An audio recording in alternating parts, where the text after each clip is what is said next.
मीरा भाईंदरमधील रस्त्यांवर खड्ड्यांचं साम्राज्य पाहायला मिळतंय।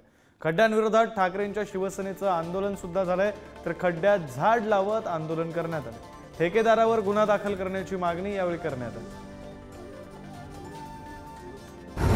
मी आता आहे मीरा भाईंदर येथील पूर्वेकडील इंद्रलोक नाक्यावरती। तुम्ही पाहू शकता येथे मोठे मोठे खड्डे पडलेले आहेत। या खड्ड्यांमुळे अनेकांचे जीव गेलेले आहेत, तरी सुद्धा महानगरपालिकेला मात्र जाग येताना दिसत नाही आहे। महानगरपालिकेनं खड्डे भरायची मोहीम हातात घेतले, परंतु खड्डे मात्र अजूनही तसेच आहेत।